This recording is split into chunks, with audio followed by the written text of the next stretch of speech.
Online कक्षा में आज आपका स्वागत है। आज हम तृतीय वर्ष के विद्यार्थियों के साथ बातचीत करेंगे। तृतीय वर्ष का प्रथम प्रश्न पत्र आधुनिक काव्य संग्रह, जिसमें हम आज आधुनिक काव्य अज्ञेय जी का काव्य सौंदर्य को लेकर बात करेंगे। और विद्यार्थियों, आपको ज्ञात ही है कि अज्ञेय जी प्रयोगवाद के कवि हैं और प्रयोगवाद में जो काव्य है वो अनेक नवीन कथ्य, नवीन शिल्प, सौंदर्य को लेकर हमारे सामने आता है। और प्रयोग की प्रवृत्ति हर क्षेत्र में हमें दिखाई पड़ती है, चाहे आपका अनुभूति पक्ष हो या अभिव्यक्ति पक्ष हो, दोनों में ही हमें काव्य का वो सौंदर्य देखने को मिलता है।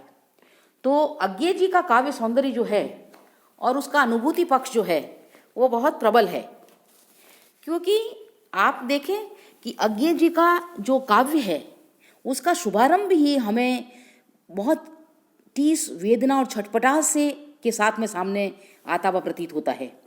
कवि की दृष्टि में प्रणय के दोनों ही रूप होते हैं, संयोग के क्षणों की भी उन्माद स्थिति और वियोग के क्षणों की तड़फन भी है। कवि स्वयं कहते हैं, अरे प्रेम एक थका मांदा पक्षी जो सांझ घिरती देख आशंका से भरता है और साहस संचित करके लड़ता भी जा रहा है।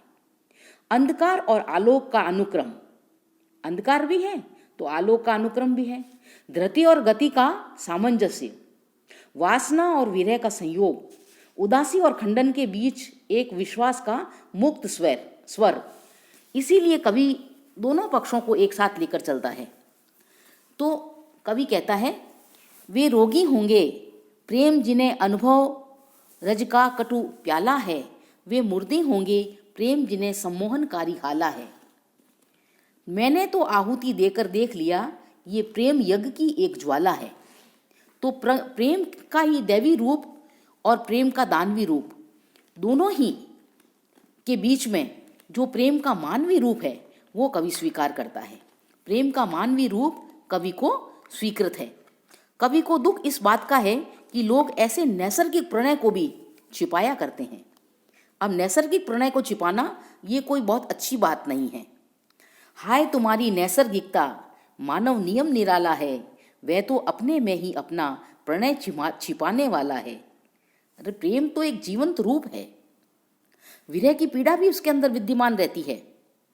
इसीलिए कवि विरह को भी महत्व देता है। कहता है, प्रेम को चिर एक कोई मूड होगा तो कहेगा, प्रेम को चिर एक कोई मूड होगा तो कहेगा, विरह की पीड़ा न हो तो प्रेम क्या जीता रहेगा। प्रेम तो जीवित ही विरह के स्थितियों के बीच में है, क्योंकि विरह में प्रेम और निखरता है और ज़्यादा उसमें मिठास आती है और ज़्यादा उसमें ताजगी आती है। तो प्रेम के अंदर ये दोनों ही स्थितियाँ जीवित कर रखने वाली है। अब इसीलिए कवि विचार करता है कि प्रेम में संयोग का क्षण जितना उन्मादकारी है, वियोग का क्षण भी उतना ही जीवंतकारी है। तुम्हारी देह मुझको कनक चंपे की कली है, दूर से ही स्मरण में गंध इसकी आ रही है। उसकी गंध बराबर तरोताजा रहती है। तो प्रेम के अंदर जितनी प्रेम निष्ठा है उतनी ही कवि, प्रयोगवादी कवि जो है वो व्यक्ति निष्ठता को भी बहुत महत्व देते हैं। उनकी कविताओं में ये व्यक्ति निष्ठता का, व्यक्तिवाद का स्वर हमें ज़्यादा सामने दिखाई देता है। वहाँ न तो वो क्रांतिकारी रूप में दिखते हैं, न समाज विद्रोही के रूप में, अपितु संसार के आकर्षण में आबद्ध एक व्यक्ति जो कभी प्रकृति की रमणीयता में भी शांति का अनुभव करता है। सायंकाल के सूने गगन में अकेली डोलती बाजरे की कलगी को देखता है तो सृष्टि का खुला वीराना भी घना होकर उसके पास सिमट आता है और वो एकांत समर्पित हो जाता है। वो कहते हैं अज्ञेय जी, यहाँ शरद की सांझ के सूने गगन की पीठिका पर डोलती कलगी अकेली बाजरे की, और सचमुच इन्हें जब जब देखता हूँ यह खुला वीराना संस्कृति का घना ही सिमट आता है और मैं एकांत होता हूँ समर्पित। एकांत समर्पित कवि हो जाता है। उतनी ही महत्व जो है प्रयोगवाद के अंदर क्षण की भी है। क्षण की अनुभूति भी बहुत प्रबल है। कवि अज्ञेय क्षण की अनुभूति को अत्यधिक महत्व देते हैं। कवि जीवन के प्रत्येक क्षण को अमोघ बताते हैं। वो कहते हैं, क्षण अमोघ है, इतना मैंने पहले भी पहचाना है, इसीलिए सांझ को नश्वरता से नहीं बांधता। जिजीविषा की भावना भी कवि के कविता के अंदर देखने को मिलती है। तो ये प्रयोगवाद की कुछ विशेषताएं हैं जिनके आधार पर कवि जो हैं वो अपने काव्य को और ज़्यादा निखारता और संवारता और उसे सौंदर्य संपन्न करता चला जाता है। आज इतना ही करेंगे, धन्यवाद। कल आगे की कविताओं के प्रश्नों पर बात करेंगे।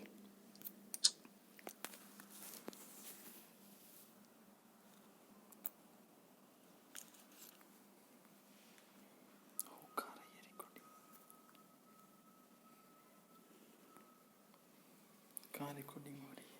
रिकॉर्डिंग तो नीचे।